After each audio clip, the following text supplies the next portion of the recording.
नमस्कार, आप देख रहे हैं विशेष और आपके साथ मैं हूं विवेक। झारखंड में एक बार फिर चुनावी सभा में कांग्रेस नेता राहुल गांधी की रेप को लेकर सरकार पर की गई टिप्पणी पर लोकसभा में हंगामा जारी है। बीजेपी सांसदों ने एक सुर से माफी मांगने की बात कही है। केंद्रीय मंत्री अर्जुन मेघवाल ने कहा कि साध्वी निरंजन ज्योति ने संसद के बाहर टिप्पणी की थी और सदन में राहुल से माफी मांगी थी। इस बार राहुल गांधी ने बाहर टिप्पणी की है और उन्हें इसके लिए सदन में माफी मांगनी चाहिए। जिस तरह से उन्होंने इस पूरे देश को शर्मिंदा किया है,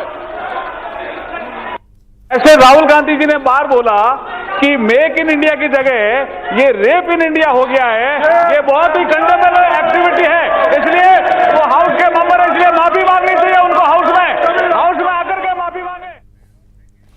उधर केंद्रीय मंत्री स्मृति ईरानी ने राहुल के बयान को महिलाओं का अपमान बताया और स्पीकर से दंड की मांग की है। राहुल गांधी का ये वक्तव्य है कि हिंदुस्तान में हर पुरुष महिला का बलात्कार करना चाहता है। क्या राहुल गांधी का ये वक्तव्य है, संदेश है देश की जनता को कि वो सार्वजनिक आह्वान करते हैं कि देश की महिलाओं का बलात्कार होना चाहिए। और आपको सुनाते हैं कि राहुल गांधी ने आखिर क्या कहा था। नरेंद्र मोदी ने कहा था मेक इन इंडिया, कहा था ना। देखो, मेक इन इंडिया नहीं भैया, अब है rape in India. Narendra Modi ने कहा था मेक इन इंडिया, कहा था ना। देखो, मेक इन इंडिया नहीं भैया, अब है rape in India. Narendra Modi ji कहते हैं बेटी पढ़ाओ। और खबर है रांची से जाके पंडरा के रवि स्टील चौक के पास एक खड़ी यात्री बस में आग लगी है और आग लगने की वजह से अफरा तफरी का माहौल है। बस में आग लगने की वजहों का पता नहीं चल पाया है। हालांकि जो स्थानीय लोग हैं उनके सहयोग से इस आग पर काबू जरूर पाया गया है। फिलहाल पंडरा ओपी पुलिस इस मामले की जांच में जुटी है कि इस खड़ी इस बस में आग कैसे लगी। कहीं कोई असामाजिक तत्वों का हाथ तो नहीं है जिन्होंने इस बस में आग लगा दी, या फिर शॉर्ट सर्किट कारण है। इन सभी कारणों की पड़ताल जारी है। हालांकि स्थानीय जो लोग थे उन्होंने सूझबूझ का परिचय दिया, इस आग पर काबू पाने की कोशिश की। हालांकि फायर ब्रिगेड की टीम वहां पर पहुंचती है। उस गाड़ी के पहुंचने के बाद आग बुझाने का प्रयास तेज हुआ और आग बुझा लिया गया है।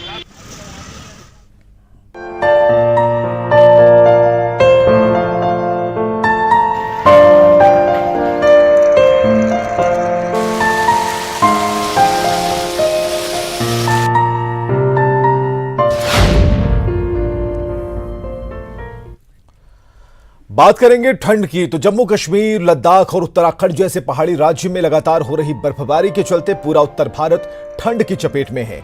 कई इलाकों में पारा शून्य से नीचे पहुंच गया है। पहाड़ों पर बर्फबारी हो रही है और इसका असर मैदानी राज्यों में दिखने लगा है। देर रात से हो रही बारिश से कनकनी बढ़ गई है।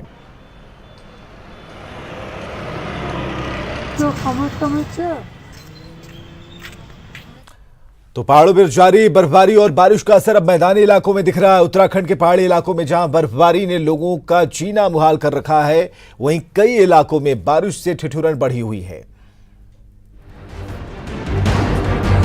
उत्तराखंड में पहाड़ी इलाकों में बर्फबारी जारी है। केदारनाथ में जारी बर्फबारी के कारण तापमान माइनस में पहुंच गया है। वहीं लगातार हो रही बर्फबारी के कारण पुनर्निर्माण कार्य बाधित गए। उत्तरकाशी के ऊंचाई वाले इलाके गंगोत्री, यमुनोत्री और हर्षिल में भी बर्फबारी हो रही है, जिससे मानो पेड़ पौधों और घरों ने सफेदी की चादर ओढ़ ली है। चमोली में भी कुछ ऐसा ही नजारा देखने को मिल रहा है, जहां बद्रीनाथ और हेमकुंड में भी बर्फ की मोटी चादर बिछी है। वहीं निचले इलाके में बारिश ने लोगों का जीना मुहाल कर रखा है। पहाड़ों में हो रही बर्फबारी का असर दिल्ली और यूपी में भी देखने को मिल रहा है। दिल्ली एनसीआर में भी गुरुवार शाम तेज बारिश हुई, जिससे मौसम तो सुहाना हुआ, लेकिन लोगों की मुश्किलें बढ़ गई। यूपी के भी कई जिलों में अचानक मौसम ने करवट ली और बारिश हुई। वहीं बारिश के कारण लोगों ने अब ऊनी कपड़े निकाल लिए हैं, तो वहीं अचानक बदले मौसम के कारण लोगों की मुश्किलें भी बढ़ गई। इधर मथुरा जिले के कई गांव में ओले गिरे और तेज हवाओं के साथ अचानक हुई ओलावृष्टि से सरसों की फसल को नुकसान हुआ है। वहीं ठंड भी बढ़ गई। एक तरफ बारिश और तेज हवाओं ने लोगों की मुश्किलें बढ़ा दी, वहीं सरकारी इंतजामों की भी पोल खोल कर रख दी। न्यूज 18 ने बारिश के बाद सरकारी इंतजामों का जायजा लिया तो सरकारी दावों की हवा निकलती दिखाई थी। नोएडा में हमारी टीम ने जिला प्रशासन और नोएडा प्राधिकरण द्वारा ठंड से बचाव के लिए किए गए इंतजामों का रियलिटी चेक किया। 15 लाख की आबादी वाले नोएडा शहर में ठंड से बचाव के लिए एकमात्र रैन बसेरे का इंतजाम किया गया, जो नोएडा स्टेडियम में बनाया गया, जिसमें 1000 लोगों के सोने की व्यवस्था की गई। लेकिन इस इकलौते रेन बसेरे में कई तरह की सुविधाओं की कमी है। जी बल्ब लगे गए लेकिन बिजली नहीं है। वहीं महिलाओं के लिए भी रैन बसेरे में कोई व्यवस्था नहीं है। हम इस समय खड़े हैं नोएडा के एकमात्र रैन बसेरे पर, जो नोएडा स्टेडियम के अंदर बनाया गया है। यही वो रैन बसेरा है जहां पर आप देख सकते हैं कि अभी कहीं लाइट की व्यवस्था नहीं है। हम अंदर चल के देखते हैं कि जो ये रैन बसेरा है इसके क्या हालचाल हैं। यहाँ लाइट की यहाँ कोई व्यवस्था नहीं है, फिलहाल अंधेरा पड़ा हुआ है। हम देखते हैं यहाँ पे कुछ लोग हैं या नहीं हैं। लोग तो यहाँ पे नजर आ रहे हैं, लेकिन किस तरह की व्यवस्था है वो भी हम आपको दिखाते हैं। लेकिन सबसे पहले तो यहाँ बल्ब जरूर लगे हुए हैं ऊपर, फिलहाल जो है वो लाइट नहीं आ रही है। दूसरी सबसे बड़ी बात यह है कि रैन बसेरा सिर्फ यहाँ पे पुरुष यहाँ पे मौजूद हैं, और जो महिलाएं हैं उनके लिए कहीं कोई रैन बसेरा की व्यवस्था नहीं की गई है। इसके लिए भी प्रशासन को ध्यान देना पड़ेगा कि जो गरीब जन यहाँ पे आके रुकेंगे उनकी सुविधाओं का ध्यान रखे, और साथ ही साथ महिलाओं के लिए भी रैन बसेरे का इंतजाम करना चाहिए। कैमरा पर्सन कुलदीप बसोया के साथ कुणाल जायसवाल, न्यूज 18 उत्तर प्रदेश, नोएडा। चलिए कुछ चार तस्वीरें आपको दिखाते हैं। पहाड़ पर बर्फबारी की तस्वीरें हैं और औली, हर्षिल, केदारनाथ और चक्राता, ये 4 जगहों की तस्वीरें हैं जहां सैलानी मजे कर रहे हैं, बर्फबारी का आनंद ले रहे हैं और बर्फ की एक मोटी चादर चारों तरफ फैली हुई है। हालांकि सैलानियों को इस तरह के नज़ारों को देखने के लिए वहां पहुंचना होगा, और जो लोग पहुंच चुके हैं उनकी मस्ती भी आप इन तस्वीरों में साफ तौर पर देख पाएंगे।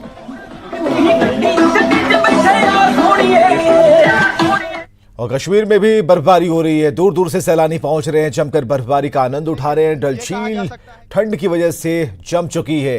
श्रीनगर लेह राष्ट्रीय राजमार्ग बंद है। वहीं घने कोहरे की वजह से श्रीनगर हवाई अड्डे पर सभी उड़ानें रद्द कर दी गई हैं। कश्मीर के ताजा हालात बता रहे हमारे सहयोगी रिफत अब्दुल्ला। इस वक्त जबरदस्त बर्फबारी हो रही है, और साथ ही जो यहाँ पे टूरिस्ट्स आए हैं डल लेक के इर्द गिर्द, आप देख सकते हैं किस तरीके से वो यहाँ पे एक दूसरे पे बर्फ फेंक रहे हैं। तो ये कहा जा सकता है कि उनकी खुशी का ठिकाना नहीं, और इन टूरिस्ट्स का कहना है कि ये सिर्फ बर्फबारी देखने के लिए यहाँ पे आए हैं और ये अपने आप को खुशनसीब समझ रहे हैं, क्योंकि कल से लगातार यहाँ पे बर्फबारी हो रही है। और इस वक्त ये डल लेक का नज़ारा है। हालांकि यहाँ पे टूरिस्ट्स बहुत कम आए हैं, लेकिन ये जो दिल्ली से काफी सारे टूरिस्ट आए हैं, ये इस वक्त बर्फबारी का खूब मजा ले रहे हैं, खूब आनंद ले रहे हैं और एक दूसरे पे बर्फ फेंक रहे हैं। तो ऐसे में जो भी यहाँ पे टूरिस्ट्स हैं वो बर्फबारी से काफी प्रभावित हैं और काफी एंजॉय कर रहे हैं। लेकिन साथ ही राष्ट्रीय राजमार्ग इस वक्त बंद है और एयरपोर्ट पिछले 6 दिन से बंद पड़ा हुआ है, क्योंकि घना कोहरा कश्मीर घाटी में छाया रहा, जिसकी वजह से कोई भी फ्लाइट श्रीनगर एयरपोर्ट पे लैंड नहीं कर पाई। तो ऐसे में अब देखना होगा कि यहाँ हवाई राब्ता और जमीनी राब्ता कब बहाल होगा, क्योंकि राष्ट्रीय राजमार्ग भी कल से बंद पड़ा है। कैमरामैन शफी के साथ रिफत अब्दुल्ला, न्यूज 18 इंडिया, श्रीनगर। उत्तर प्रदेश के कई जिलों में बीती रात ओले भी गिरे हैं। यूपी के संभल में बरसात के संग ओले पड़े, जिसमें ठंड और भी बढ़ गई है। ओलावृष्टि से तिलहनी, रबी और आलू की फसल को भारी नुकसान पहुंचा है। बात करते हैं पहाड़ों में फैली सफेद चादर की, तो उत्तराखंड के पहाड़ी जिलों में जमकर बर्फबारी हुई। चमोली में दिन भर बर्फबारी होती रही। बद्रीनाथ धाम के साथ स्नो स्पोर्ट्स के लिए मशहूर औली और चोपता में भी बर्फबारी का नजारा दिखा। ऊंचाई वाले इलाकों में बर्फबारी के बाद जहां पर्यटक स्थलों की तरफ लोकल टूरिस्टों के पहुंचने का सिलसिला लगातार जारी है, वहीं अब देश विदेश से आने वाले सैलानी पहुंचते जा रहे हैं। तस्वीरें हैं मंडल कांचुला खर्क की, जहां स्थानीय लोगों के साथ पर्यटक भी बर्फबारी का लुत्फ उठा रहे हैं।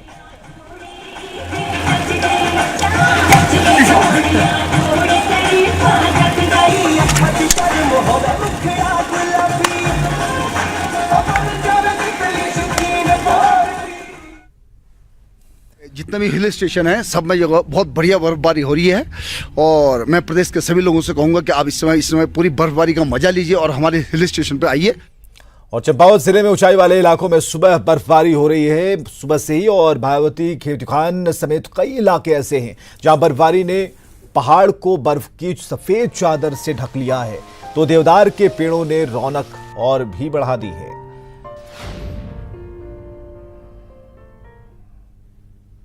और नैनीताल के ऊंचे पहाड़ी इलाकों समेत मुक्तेश्वर, धनाचुली पहाड़ पानी में देर रात से ही बारिश और बर्फबारी का दौर जारी है। इन इलाकों में 5 से 6 इंच तक बर्फबारी रिकॉर्ड की गई है। तो नैनीताल के बाद अब आगे बढ़ते हैं। मौसम की पहली बर्फबारी से नैनीताल को आपने देखा, सब पहाड़ी समेत कई ऐसे इलाके हैं जहां सफेद चादर बिछी है। रात को बारिश के बाद सुबह से नैनीताल में बर्फबारी हो रही है। मौसम में आए इस बदलाव का असर नैनीताल, रामगढ़, मुक्तेश्वर, पंगोट में भी साफ तौर पर देखा जा रहा है। सुबह से इन इलाकों में सफेद चादर बिछी है, ठंड में बेहद इजाफा है। तो पर्यटन स्थल और जो पर्यटक हैं इसका लुत्फ उठा रहे हैं। और अल्मोड़ा में भी सीजन की पहली बर्फबारी हुई है। जागेश्वर, बोरनौला समेत जिले के काफी ऊंची इलाकों में बर्फबारी हो रही है। बर्फबारी होने से कारोबारियों को भारी संख्या में सैलानियों के आने की उम्मीद है, जिनसे उनका बिजनेस बढ़ेगा। और अल्मोड़ा के बाद अब आपको औली की तस्वीरें दिखाते हैं, जहां बर्फबारी के बाद सैलानियों के चेहरे खिले हैं। सैलानी बर्फबारी का मजा ले रहे हैं। पर्यटक बर्फबारी के बीच डांस कर रहे हैं, स्नोफॉल को खूब एंजॉय कर रहे हैं। और इन तस्वीरों को आप जरा देखिए।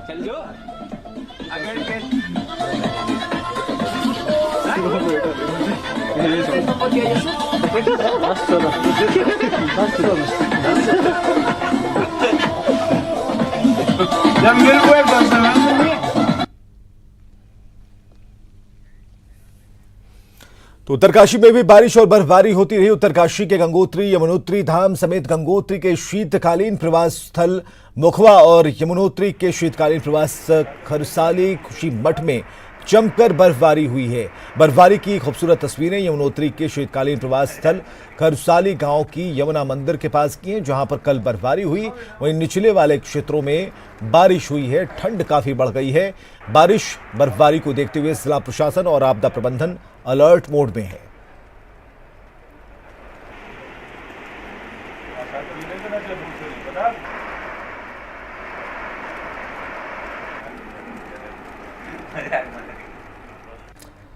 तो उत्तरकाशी की तस्वीरें आप देख पा रहे हैं, किस तरीके से बर्फबारी हो रही है। और इस बर्फबारी का मजा लेने के लिए सैलानियों का जत्था उमड़ पड़ा है। उत्तरकाशी में बर्फबारी की ये तस्वीरें बेहद सुखद हैं।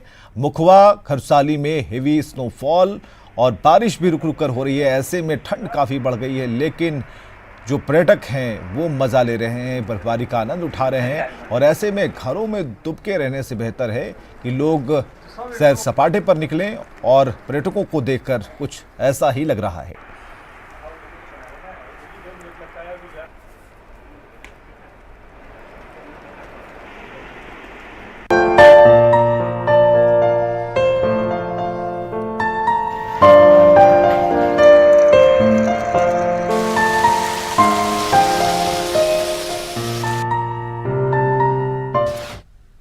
चलिए, बर्फबारी की तस्वीरों के बाद राजधानी पटना की तरफ रुख करते हैं। खबर आ रही है कि गैंगरेप की वारदात के बाद छात्राओं का गुस्सा फूट पड़ा है। छात्राएं सड़क पर उतर गई हैं, प्रदर्शन कर रही हैं। और आपको यह बताएं कि पटना में कॉलेज की छात्रा के साथ गैंगरेप की एक बड़ी घटना सामने आई है। 20 साल की छात्रा को चाकू की नोक पर उसके भाई समेत उसे मारने की धमकी देकर 4 युवकों ने गैंगरेप की घटना को अंजाम दिया। न्यूज 18 को मिली जानकारी के मुताबिक गैंगरेप की इस घटना में एक अधिकारी का बेटा उसके दोस्त शामिल हुए। गैंगरेप की घटना के बाद छात्र और छात्राओं में बेहद नाराजगी है। ये बीएन कॉलेज के छात्र और छात्राएं हैं जो इस वक्त अशोक राजपथ पर उतरे हुए हैं और लगातार इस घटना के विरोध में अपनी नाराजगी जता रहे हैं। देखिए, काफी संख्या में जो कॉलेज की जो छात्राएं हैं वो सड़क पर उतर गई हैं और ये साफ तौर पे चाह रही है कि जो आरोपी हैं उनके खिलाफ कड़ी से कार्रवाई की जाए। बहन, हम शर्मिंदा हैं, तेरे रेपिस्ट जिंदा हैं, hang the rapist till the death. लगातार इस तरह के जो स्लोगन और नारे हैं इसके साथ अपने बैनर के साथ ये सड़कों पर उतरी हैं। तो छात्र हैं वो भी बेहद नाराज हैं। हम सबसे पहले बात कर लेते हैं और जानकारी लेते हैं कि क्या कहते हैं। We want justice. We want justice. We want justice. We क्या क्या क्यों सड़क पर उतरे? एक मिनट, क्यों आप सड़क पर उतरी हैं? क्या आपकी डिमांड है? मेरी डिमांड यही है कि ये बार बार हमेशा इस तरह की इंसिडेंट हो रहा है, ये किसी भी लड़कियों के साथ हो सकता है, इसके लिए प्रोटेक्शन चाहिए और उस कातिल को सख्त से सख्त सजा दी जाए, ताकि आगे ये कुछ भी करने से पहले लोग सोचे, इस चीज को करने से पहले सोचे। क्या चाहती हैं आप? क्या चाहती हैं? न्याय चाहते हैं हम लोग। We want justice, we want न्याय। जस्टिस मिलेगा? जस्टिस कैसे मिलेगा? उसको फांसी मिलनी चाहिए, फांसी मिलनी चाहिए। क्या डिमांड क्या? जस्टिस मिलना चाहिए उस लड़की को। मिलेगी जस्टिस? फांसी देनी चाहिए। इस वक्त पटना विश्वविद्यालय छात्र संघ के अध्यक्ष भी यहाँ पहुँच गए हैं मौके पर और उनसे हम जानकारी लेते हैं। बताइए क्या सड़क पर आपकी उतरे? देखिए, ये पूरी तरह से हमारे विश्वविद्यालय को शर्मसार करने की घटना है। अभी तक यहाँ पे बीएन कॉलेज प्रिंसिपल का चेंबर तक नहीं खुला है। अभी तक हमारे वीसी का इसमें कोई जवाब नहीं आया है। ये सरासर कह सकते हैं कि पटना विश्वविद्यालय ने पूरे बिहार की बेटियों को शर्मसार किया गया और जल्द से जल्द हम उसकी गिरफ्तारी और उस छात्र को सबसे पहले यहाँ से बर्खास्त करने की मांग करते हैं और उसको जल्द से जल्द उसको जेल भेजने की और यहाँ से बर्खास्त करने की मांग करते हैं। तो बिल्कुल जो आरोपी हैं उसकी गिरफ्तारी की डिमांड है। कुछ और छात्रों तक क्या डिमांड क्या है? सबसे पहले सर, महिलाओं का गर्ल्स हॉस्टल की संख्या बढ़ाई जाए। गर्ल्स हॉस्टल की संख्या कम है, इसलिए हमारी बहनें बाहर रूम लेकर रहती है और कहीं ना कहीं यहाँ सामाजिक तत्वों का शिकार हो जाती है। दूसरा हमारा यही मांग है कि आरोपी को 21 दिशा एक्ट के अंदर 21 दिन के अंदर फांसी होनी चाहिए। बिल्कुल कड़ी कार्रवाई चाहिए। क्या डिमांड क्या है? हमारी डिमांड है कि सख्त से सख्त और जल्द से जल्द कार्रवाई होनी चाहिए हमारी कॉलेज की, हमारे स्टूडेंट, और हम चाहते कि जल्द से जल्द और कड़ी सजा मिले रेपिस्टों को। कड़ी से कड़ी सजा की डिमांड है। क्या डिमांड क्या है? डिमांड यही है कि उन लड़कों को रस्टिकेट किया जाए और ऐसा हश्र किया जाए कि खबरें जारी हैं, आप बने रहिए न्यूज़ 18 बिहार झारखंड के साथ।